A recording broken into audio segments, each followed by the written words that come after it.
Hello guys, good morning. This is Kiran और स्वागत है आप सभी का मेरे यूट्यूब चैनल सरकारी नौकरी अपडेट पर, जहां मिलती है आपको सारी भर्तियों से रिलेटेड अपडेट। और अगर आप मेरे चैनल में पहली बार विजिट कर रहे हैं तो चैनल को सब्सक्राइब कर लीजिए, बेल आइकन को प्रेस कर लीजिए ताकि मेरी वीडियो की सारी नोटिफिकेशन आप लोगों तक पहुंच सके।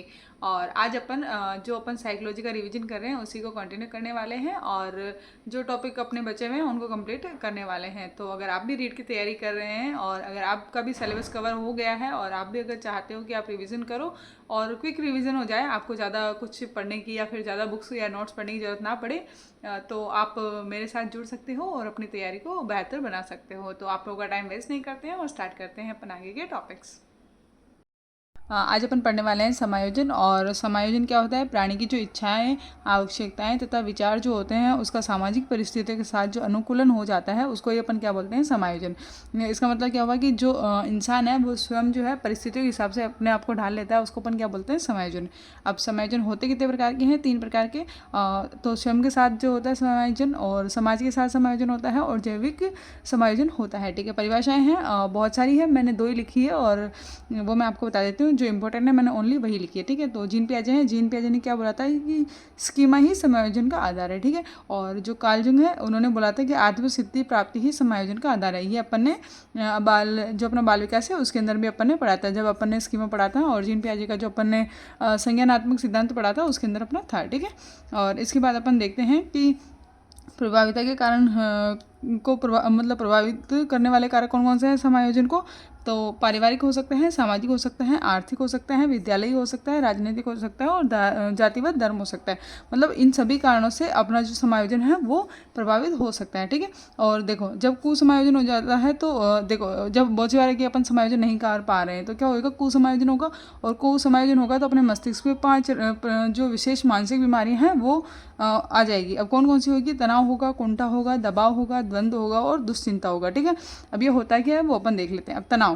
अब देखो तनाव क्या होता है? किसी कार्य को अपन एक बार करते हैं और असफल हो जाते हैं तो अपने अंदर थोड़ा सा स्ट्रेस आ जाता है, उसको अपन क्या बोलते हैं? तनाव। अब अपन जैसे किसी ने कोई एग्जाम दिया और उसके अंदर अगर आप एक बार पहली बार दिया और अगर आप फेल हो जाते हो तो क्या हो जाएगा? आप में तनाव उत्पन्न हो जाएगा। फिर उसके बाद है बगनाशा या फिर कुंठा।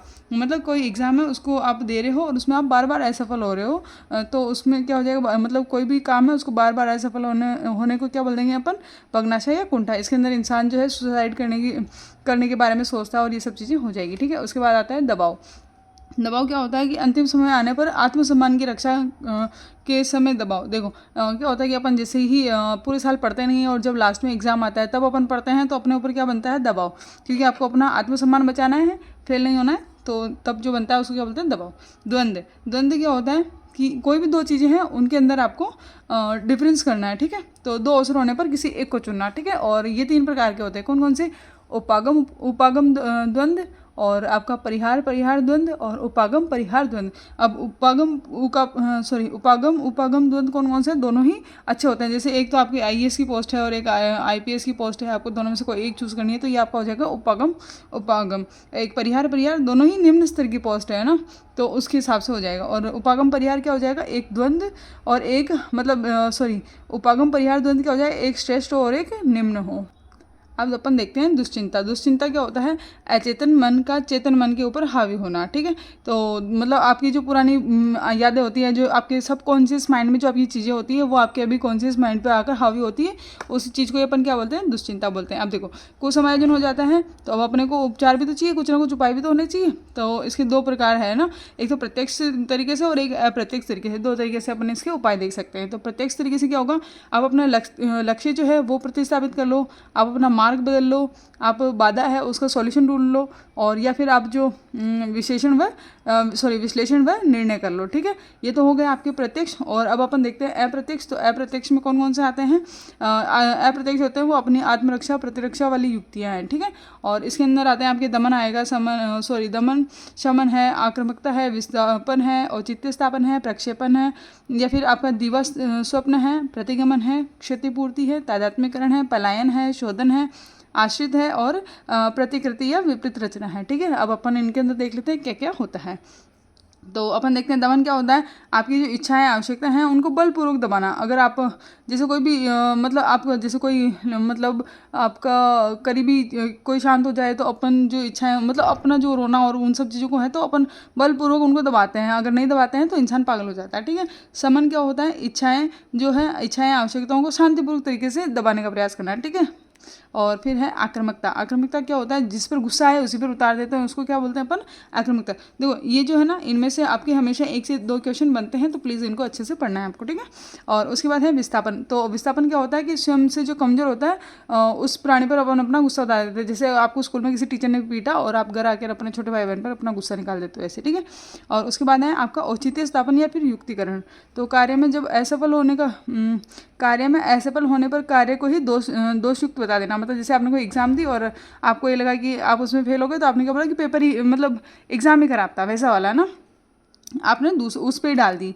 और फिर क्या है प्रक्षेपण, क्या है कार्य में असफल होने पर यदि परिस्थितियों को दोष देना। जैसे आपने कोई भी हाँ मान लो पेपर का ले लेते हैं, अगर आपने कोई पेपर दिया और अगर आपका पेपर अच्छा नहीं हो तो आप क्या बोलोगे कि मतलब मेरा लक मतलब किस्मत ही ख़राब थी, या फिर अगर जैसे आप ना मतलब परिस्थितियाँ वहाँ की सिचुएशन को आप ख़राब बता दोगे, ठीक है।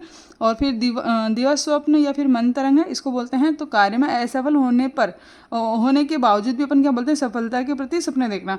अब देखो दिवा स्वप्न क्या होता है कि जैसे आप किसी पेपर में फेल हो गए ना, और फिर आप वहाँ बैठे बैठे फिर भी आप बस मतलब जागते आप क्या सपने देख रहे हो कि मैं तो पास हो गया, फिर मेरी अच्छी जॉब लग गई, मतलब आप इमेजिनरी वाली जो दुनिया होती है उसके अंदर आप चले जाते हो, तो उसको क्या बोलते हैं, दिवा स्वप्न या फिर मन तरंग। उसके बाद अपन आते हैं प्रतिगमन पर। तो प्रतिगमन क्या होता है, वर्तमान काल में रहते हुए भूतकाल का कोई व्यवहार प्रदर्शित करना। बहुत सी बार ऐसा होता है ना कि अपन मतलब अभी प्रेजेंट में होते हैं लेकिन पुरानी कोई बात होती है उसके अंदर अपन चल रहे होते हैं, ठीक है। तो ये हो जाएगा आपका प्रतिगमन।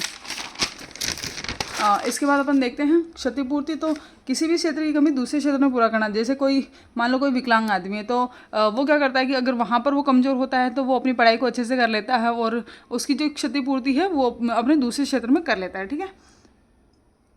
उसके बाद आते हैं अपन तादात्म्यकरण पे। तादात्म्यकरण क्या होता है, काम के लिए किसी बड़े व्यक्ति के साथ नाम जोड़ना।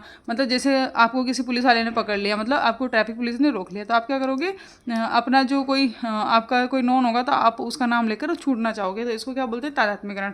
पलायन क्या होता है, अपनी परिस्थिति से आप स्वयं को दूर रखते हो। मतलब आप ना जैसे ही आप पे कोई मुसीबत आती है आप उस परिस्थिति को छोड़कर आप उससे दूर भागते हो, ठीक है। उसके बाद क्या है, शोधन या फिर मार्गांतरीकरण। तो शोधन से पता लग रहा है किसी प्रॉब्लम का सोल्यूशन। तो जैसे कोई इंसान है वो पहले असामाजिक था, कुछ बुरे काम करता था, लेकिन फिर बाद में वो सुधर जाता है यानी सामाजिक हो जाता है, तो इसको क्या बोलते हैं अपन, शोधन या मार्गांतरीकरण, ठीक है। उसके बाद आश्रित का पता है कि दूसरों के ऊपर निर्भर करना। तो इसका क्या होता है, अपना जो अस्तित्व बनाए रखने के लिए दूसरों पर आश्रित होना। जैसे आप अगर नहीं कमा रहे हो तो आप अपने पेरेंट्स के ऊपर आश्रित हो, ठीक है, वैसे। और फिर क्या होता है, प्रतिकृति या विपरीत रचना। इसको क्या बोलते हैं, मौलिक व्यवहारों से विपरीत व्यवहार करना, ठीक है। तो अपना जो व्यवहार है उससे आप बिल्कुल अपोजिट व्यवहार करते हो, उसको अपन क्या बोलते हैं, प्रतिकृति या विपरीत रचना। तो यहाँ अपना समायोजन कंप्लीट होता है। अब अपने पास ओनली बुद्धि और अधिगम वाले चैप्टर बच रहे हैं, तो अब अपन उनको स्टार्ट करेंगे।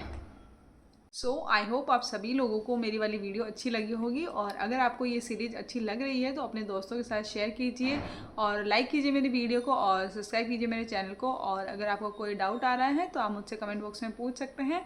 और अगर आपको अच्छी लग रही है तो प्लीज़ अपना फीडबैक जो भी है, अच्छा है बुरा है, मतलब यानी कि पॉजिटिव है नेगेटिव है, जो भी है आप अपना फीडबैक कमेंट बॉक्स में बताइए, ताकि मुझे पता लग सके कि मैं और क्या बेहतर करूं। और अगर सही लग रहा है देन ओके। और थैंक यू सो मच, आपने अपना कीमती समय दिया उसके लिए।